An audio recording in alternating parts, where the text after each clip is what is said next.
Next, a 100% tariff on electric vehicles made in China. People say, wow.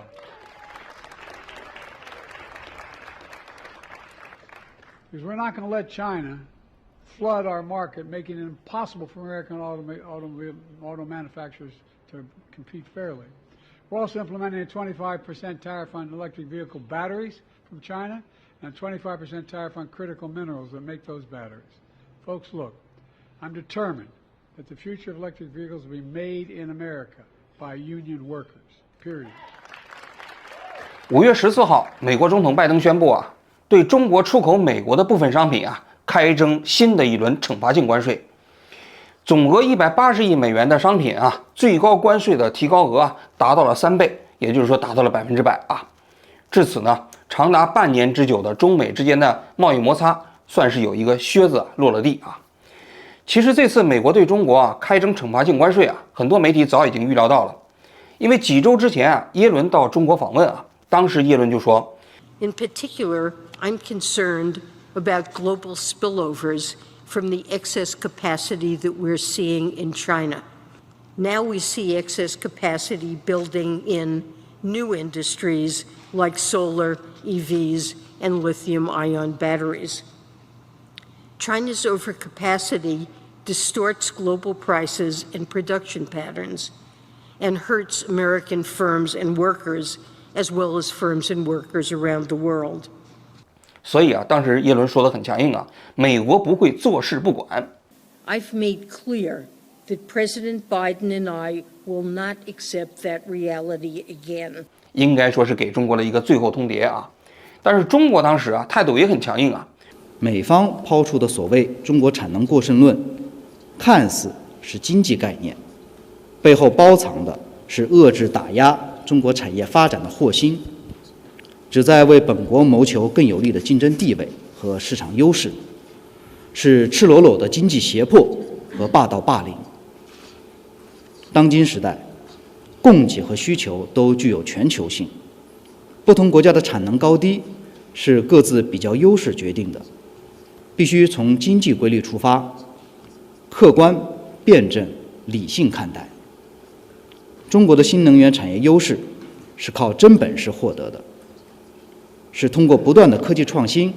和充分的市场竞争塑造的。我们敦促美方摒弃霸权思维，秉持开放心态，坚持公平竞争，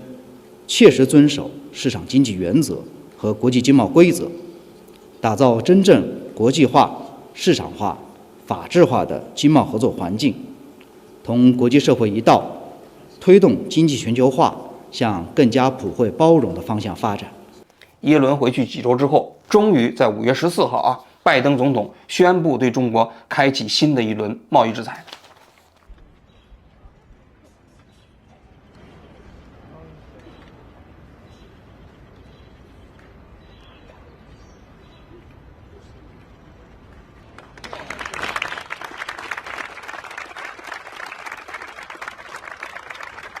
我们首先看一下这次美国对中国哪些行业开征了关税？关税呢水平到底是什么样的首先第一个方面 They include the thing I'm announcing today, 25% tariff on Chinese steel and aluminum products,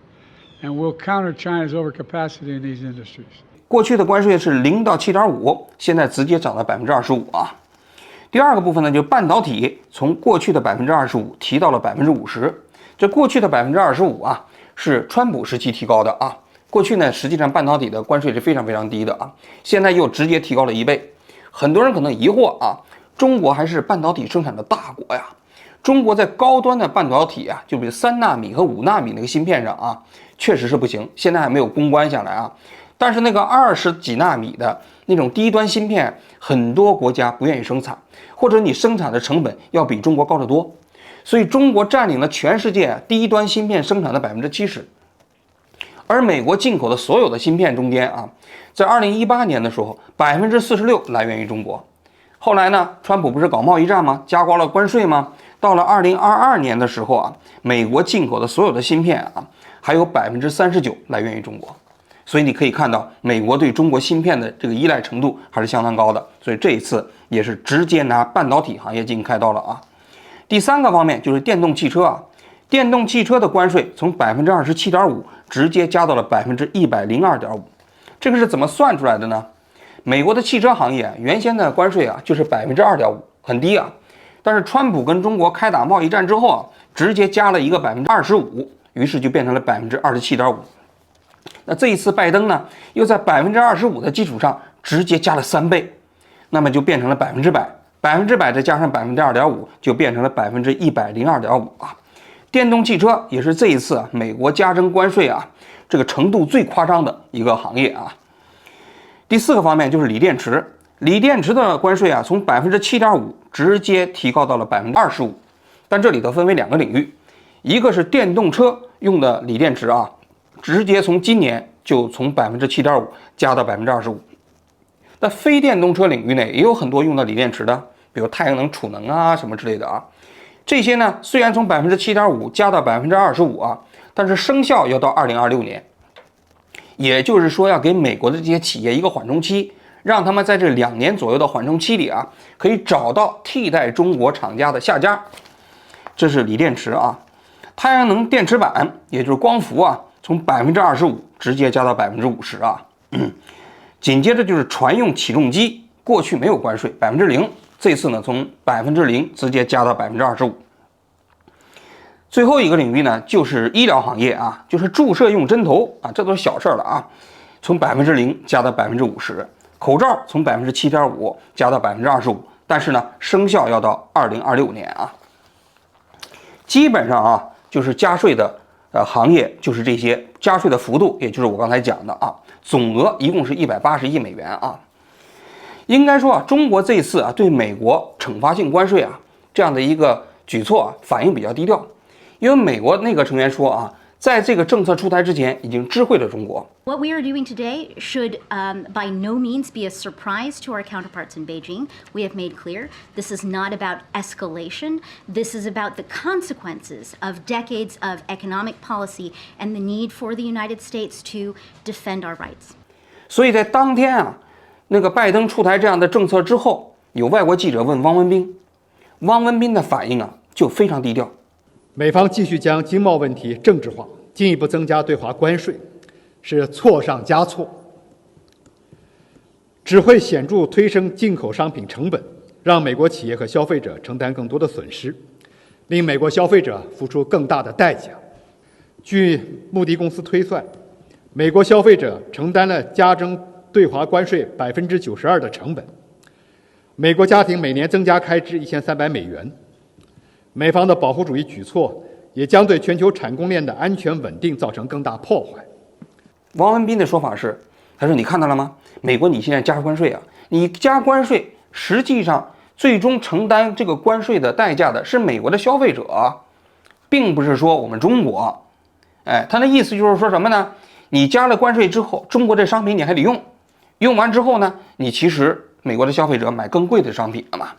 你要知道这样的一个表述啊，其实就是一个相当低调的表述，就是说你美国这么干是搬起石头砸自己的脚。那么紧接着我们就来分析一下美国这一次啊对中国开征惩罚性关税到底应该怎么看啊？首先我们分析一下这么几个方面啊。第一个方面就是美国的这一次的惩罚性关税啊，它到底是不是违反了 WTO 的自由贸易原则啊？那么我的观点是啊，是违反了，但是也确实没啥用，中国对美国也确实没什么办法。为什么这么讲呢？美国啊，其实这几年啊一直在扶持他自己的电动车企业，咱们就拿电动车行业来讲啊。所以前几年美国制定了一个政策，说啊，对符合标准的电动车啊，每一台要给7500美金的补贴，也就税收抵扣嘛。但是啊，7500美金的税收抵扣啊，它有几个条件，它要求是你这整车必须在美国生产，主要零部件呢是必须北美生产。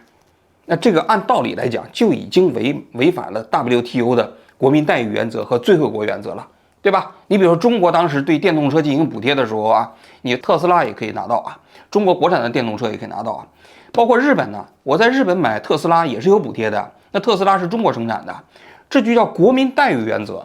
就是说外国生产的这样的一个商品进入到你本国的时候，你必须享受到你们本国生产商品的同等待遇，这就叫国民待遇啊。但是美国的你可以看这补贴，实际上就已经差别对待了啊，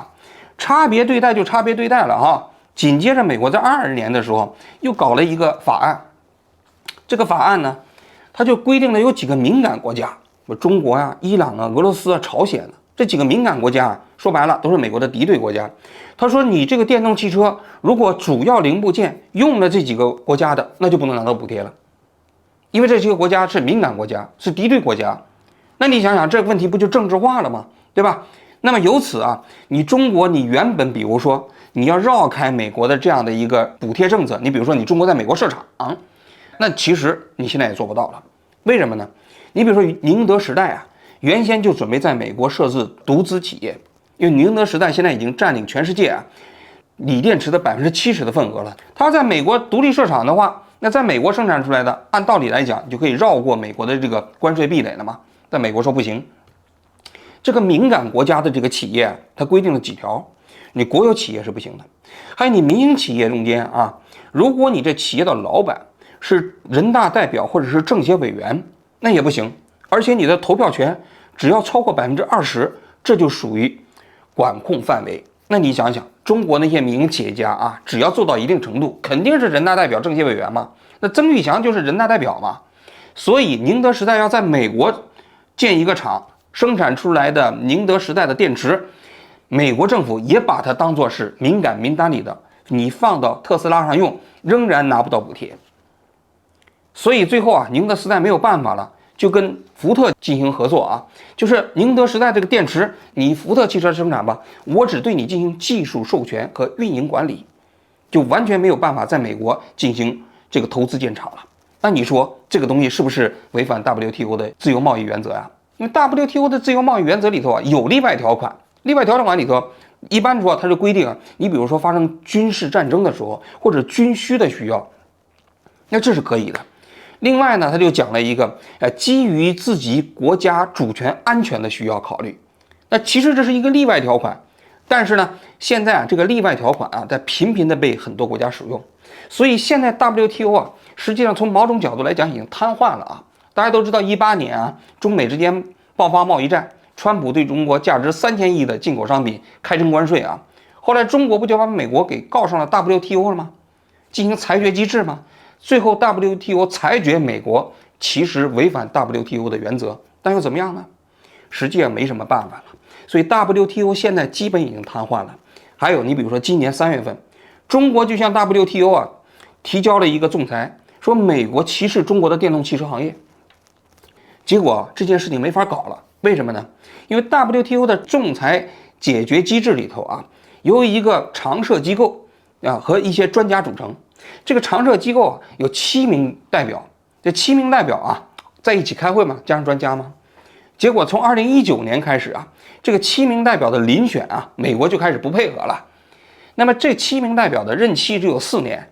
于是不配合之后呢，就没有新的代表产生。到2024年的时候啊，最后1名代表到了任期以后啊，就已经不见了。所以从2022年开始，由于这个7名代表中间不足3名，整个 WTO 的仲裁机制事实上已经瘫痪了。所以啊，其实美国对中国采取的这样的一个惩罚性关税啊，中国就算提交到 WTO 去，应该说也没什么用。这个东西啊，必须要靠中美双方谈了， WTO 已经没用了，这是第一个方面啊。第二个方面呢，我们要看一下啊，就是整个这次美国对中国的制裁啊，对中国的影响到底怎么样啊？那我们来分析一下。首先是对太阳能这方面啊，它这次不是提高关税从25%到50%吗？应该说有影响，但是影响呢也没有想象那么大。为什么呢？因为中国的太阳能啊，现在基本上控制了全世界太阳能板生产的90%，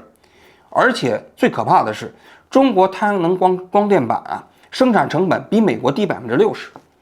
那你想想，你就算加关税加到50%，中国的太阳能板的这样的一个价格竞争优势还比美国的企业要高，而且价格还在不断的下降，符合摩尔定律。那么中国在这个方面呢，还在不断的把太阳能电池板的价格不断的往下搞，在这个方面呢，美国还会落后。过了几年之后，可能在50%的关税就远远不够了啊。这第一个方面。第二个方面就是船用起重机。这船用起重机啊，中国现在也是独步天下啊。上海有一个叫振华重工，这振华重工的一家企业啊，就提供了全世界70%的船用起重机。美国基本上已经一台都不生产了啊。美国呢，就很多人就呼吁说成立这么一个基金会，让日本重新生产船用起重机。但是由于中国现在这个船用起重机还是劳动密集型产业，所以基本上别的国家很难竞争。美国对中国的船用起重机开征这个关税有一个什么理由呢？就说这个船用起重机里面搞一些这种恶意软件，这恶意软件对美国这个港口安全有问题。其实这也是找一个借口，为什么呢？因为也有人说了，你其实可以把船用起重机的软件硬件分开嘛，你软件系统你可以独立搞一套，那你只搞硬件系统嘛。但实际上美国还是希望通过这方面来打压中国的船用起重机市场第三个方面就是这个锂电池和半导体这两个方面呢，应该说影响可能会比较大，但是也没有想象的大。最重要的，我们要讲一讲电动汽车行业这电动汽车行业大家都可以看到了，美国这次提高的幅度最大，直接加了3倍嘛，从过去的27.5%关税直接变成了102.5%但问题是中国现在出口到美国的电动汽车数量可以忽略不计。今年上半年，只有吉利汽车下面有一个品牌叫做吉星，它呢出口到美国2217辆汽车。这个吉星是吉利收购了沃尔沃然后沃尔沃跟吉星合作搞出来的一个新牌子。那2217辆汽车，那相对于中国整个汽车的出口额，那可以忽略不计。相对于美国市场来说，也可以忽略不计，对吧？那你说美国在这种情况下对中国的汽车加征关税，目的何在呢？说白了，就是想保护美国自己的这样的一个汽车产业，这个动机非常明显。那么美国为什么这次要加征这个关税？为什么要对电动汽车直接加征100%的关税呢？说来其实也非常简单今年1月14号的时候，马斯克在特斯拉回答投资者提问的会议的时候，他说了一句话 ：“The Chinese car companies are the most competitive car companies in the world. So I think they will have significant success outside of China, depending on what kind of tariffs or trade barriers are established. Frankly, I think if there are not trade barriers established, they will pretty much demolish most other car companies in the world. So they're extremely good.” 而且他预言呢，他说搞不好若干年之后全世界10大汽车企业，其中1家是特斯拉，其他9家全是中国汽车企业。应该说，马斯克对中国的电动汽车行业肯定是感同身受这跟他10年前的那个观点那天壤之别。大家都知道，2011年的时候，马斯克看到中国的比亚迪。Although there's competitors now ramping up, and as you're familiar with BYD, which is also on the West Coast, I think they're ramping up production of their electric vehicles. Warren Buffett owns 10% stake in that. Why do you laugh? BYD is trying to compete. Why do you laugh? Have you seen their car? I have seen their cars, yes. In fact, at the Berkshire Hathaway meeting, I saw their cars. 但是10年之后的马斯克实实在在地感受到了中国电动汽车行业对他所形成的竞争压力而且美国制造业协会的人说了一段话，最近一段时间，他说中国的电动汽车行业进入美国是一个灭绝级事件。灭绝级是什么意思就是会把美国的汽车其他企业全部灭掉。所以在这种情况下，美国政府应该说是未雨绸缪赶紧建立起来关税壁垒防止中国的电动汽车大规模的进入美国之后对美国开始攻城略地。话说前一段时间这个北京搞汽车车展那么有一个美国的记者到那个车展的时候看的时候，他特别感慨什么呢？他说过去在中国搞这种汽车车展的时候都是外国品牌的这个车展前面的展台熙熙攘攘，门庭若市中国自己汽车品牌的那些展台往往没几个人。但这一次它发生了很大的变化，就是中国大量的汽车企业尤其是电动汽车企业推出了的新品牌的汽车啊，引起了很多人的关注，很多人在这个地方驻足观看。但是呢，那些国外品牌的，那就别克汽车啊，就美国这汽车品牌的啊，包括欧系的一些汽车，包括一些日系的汽车，那些展台啊开始冷落了，没有人去了。他甚至坐到了别克汽车上面，他感受，他说真的是没法跟中国的电动汽车相比。这就是中国现在电动汽车给其他几个主要汽车国家所形成的实实在在的压力。再看一些具体的数据啊，中国最近的半年到1年的时间里的，很多在中国设厂的外国汽车企业都开始纷纷裁员，不光是日系，也包括欧系汽车啊。他们在中国境内的销售额开始进入到了断崖式下跌，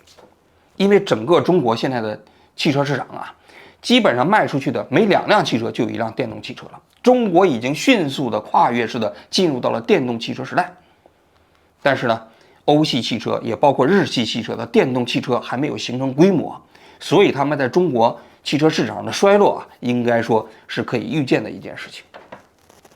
那么在这种情况下，美国呢要这么搞啊，这完全是可以理解的一件事情，对吧？ Next, a 100% tariff on electric vehicles made in China. People say, wow.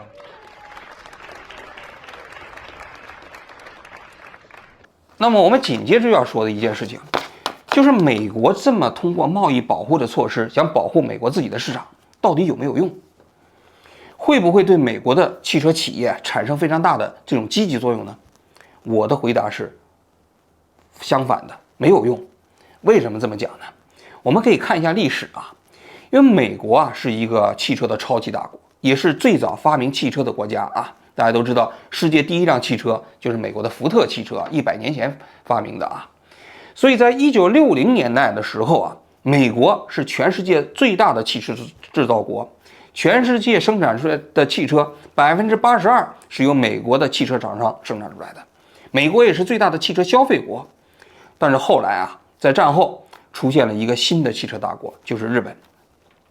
日本这个国家其实在战前的时候是没有什么汽车制造能力的啊，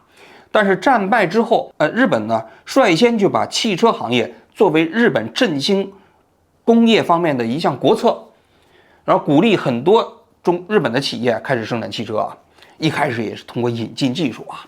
当时日本呢，实际上走过了跟今天中国相似的一条道路。最开始也是从劳动密集型产业开始，所以日本开始生产衬衫卖到美国去，当时叫$1的衬衫嘛，给美国形成了很大的冲击。紧接着就是家电，家电起来之后呢，也开始进入到美国市场，对美国形成了巨大的冲击。到了上个世纪60年代以后啊，日本的汽车开始逐渐成长起来了。一开始进入到美国市场的时候，也是质量比较差啊，声音也比较大，然后也不太安全。但是后来日本的汽车行业卧薪尝胆呐，开始这个拼命的研发自己的这样的一个汽车方面的专利。你比如说无级变速啊，你比如说这个涡轮增压啊，这些技术啊都是日本的汽车企业发明的啊。那么后来就赶上了2件事情，让日本的汽车企业在美国一下获得了腾飞。第一个呢，就是大名鼎鼎的就是2次石油危机。那么石油的价格从1970年到1979年的时候，10年之间大概提高了10倍。过去美国的汽车油耗大，是吧？美国人也不在乎。但是你想想，汽油的价格提高了10倍以后，日本汽车的燃油经济性就获得了一个非常大的这个市场的青睐。另外一个方面呢，就是那个美国当时也通过了清洁空气法。那么过去美国的汽车的那个发动机这个排放的标准呢也非常低，连那个3元催化剂都没有。但是日本的汽车很早就开始搞起了这个尾气排放的研究，所以这一下子打败了美国的企业啊。所以通过这2件事情，日本的汽车到1980年的时候就第一次超过了美国，它的汽车产量呢达到了1140万辆。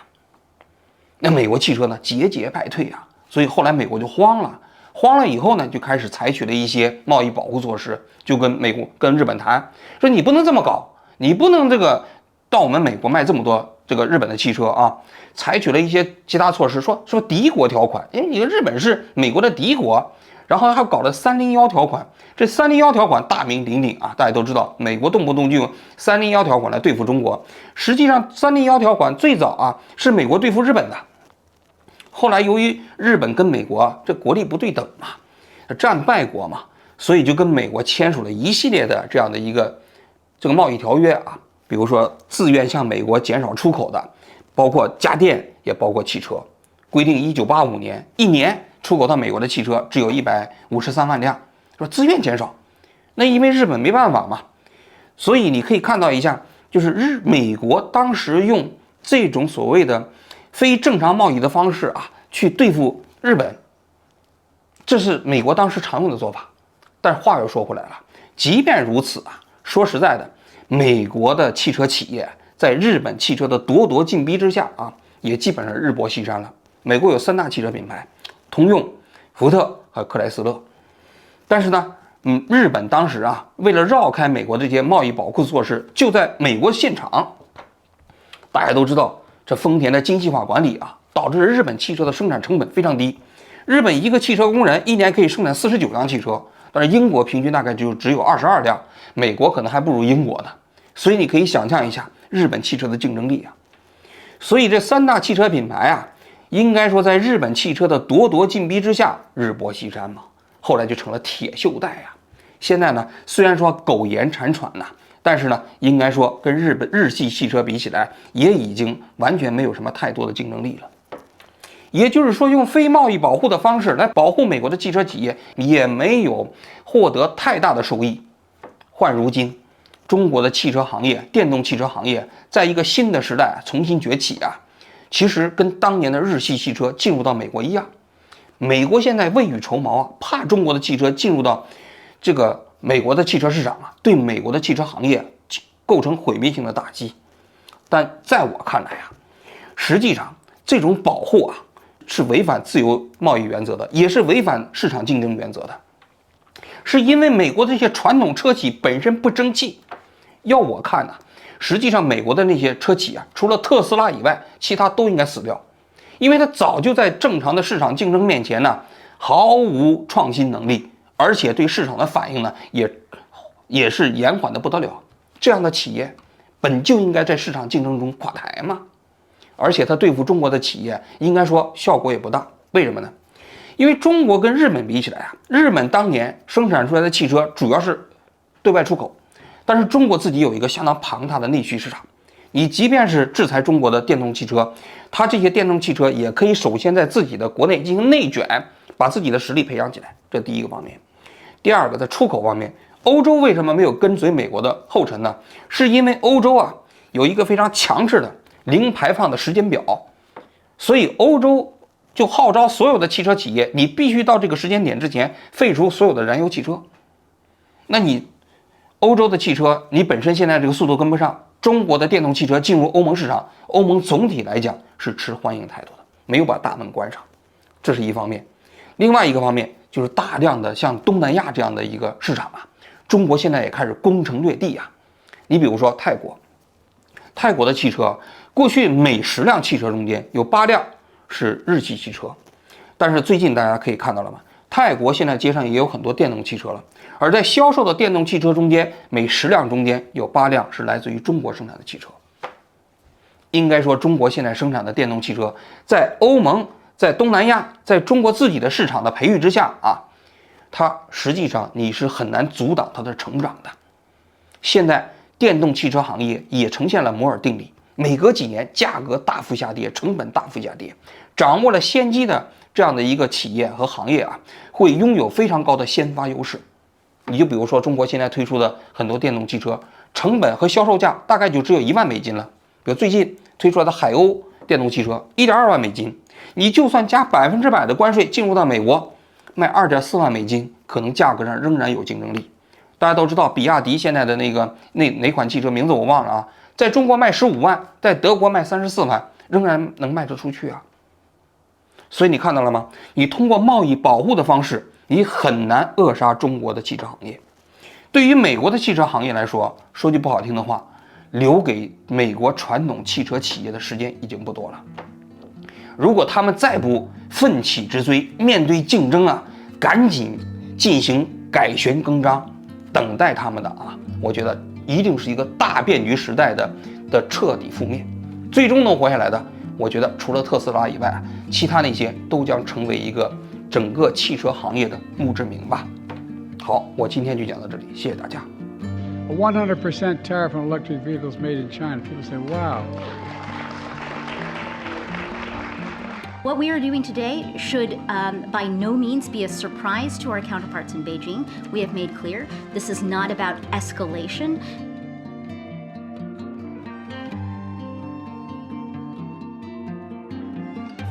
中国的新能源产业优势是靠真本事获得的，是通过不断的科技创新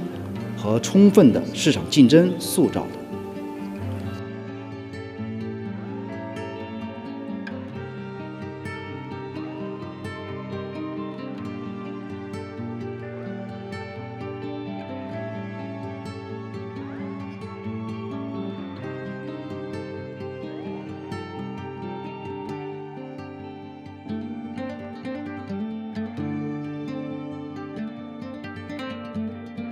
Frankly, I think if there are not trade barriers established, they will pretty much demolish most other car companies in the world.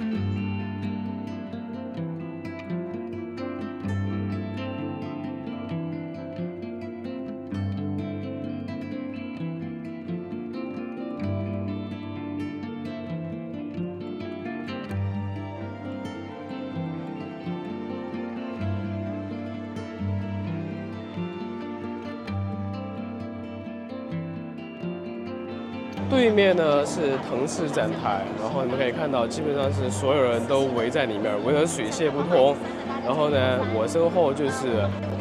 宝马展台，宝马的 i5基本上都没人看。